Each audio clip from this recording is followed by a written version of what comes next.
महाराज शर्याती भगवान श्रीहरि के अनन्य भक्त और चक्रवर्ती सम्राट थे। उनकी एक अत्यंत सुंदर और सुशील पुत्री थी जिसका नाम सुकन्या था। सुकन्या अपने रूप और गुणों में अनुपम थी।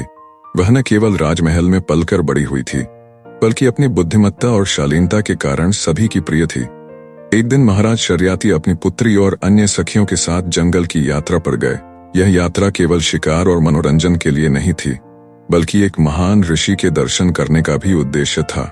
जिस जंगल में राजा शर्याती पहुंचे थे वहीं एक महान तपस्वी ऋषि च्यवन ऋषि का आश्रम था। च्यवन ऋषि अत्यंत वृद्ध थे और वर्षों से कठोर तपस्या में लीन थे। उनकी तपस्या इतनी गहन थी कि उनके शरीर पर झाड़ियां और चींटियों की बांबियां बन चुकी थीं। वे पूरी तरह ध्यानस्थ थे और बाहरी संसार से उनका कोई संपर्क नहीं था। सुकन्या अपनी सखियों के साथ वन में विहार कर रही थी। खेलते खेलते उसने एक झाड़ी के भीतर दो चमकती हुई रोशनियों को देखा। अनजाने में जिज्ञासावश उसने एक नुकीली लकड़ी से उन दोनों रोशनियों को छेद दिया। वास्तव में वे रोशनियां च्यवन ऋषि की आंखें थीं। जैसे ही सुकन्या ने यह किया, ऋषि पीड़ा से तड़प उठे और उनकी तपस्या भंग हो गई। उसी समय राजा शर्याती और उनकी सेना को भारी कष्ट होने लगा। सेना का कोई भी कार्य सफल नहीं हो रहा था और राजा स्वयं अस्वस्थ अनुभव करने लगे। राजा को आभास हुआ कि किसी महापुरुष का अपमान हुआ।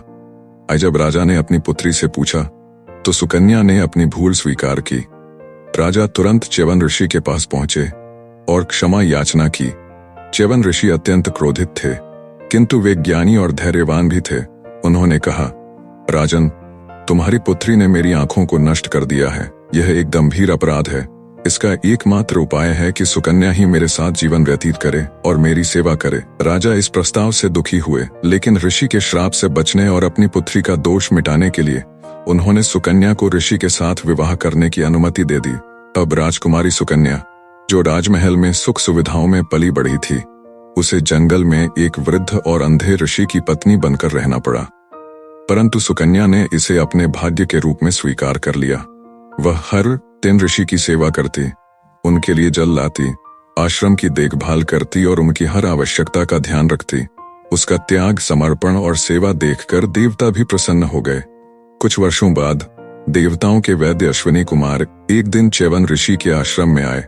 वे सुकन्या की सेवा भावना से अत्यंत प्रभावित हुए।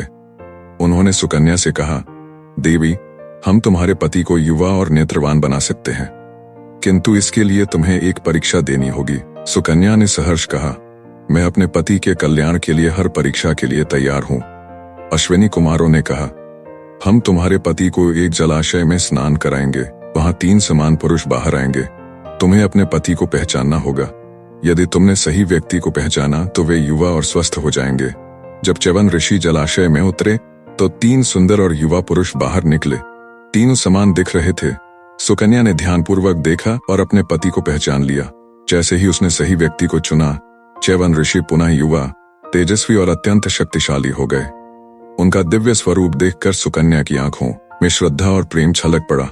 जब राजा शर्याती को यह समाचार मिला तो वे अत्यंत प्रसन्न हुए और च्यवन ऋषि और सुकन्या का आशीर्वाद लेने के लिए स्वयं वन में आए। अब जब च्यवन ऋषि युवा हो गए थे, राजा ने उन्हें अनेक भेंट दी और अपने पुत्री के धैर्य और तपस्या की सराहना की। सुकन्या की कथा हमें कई महत्वपूर्ण शिक्षाएं देती है। 1. कर्तव्य और सेवा।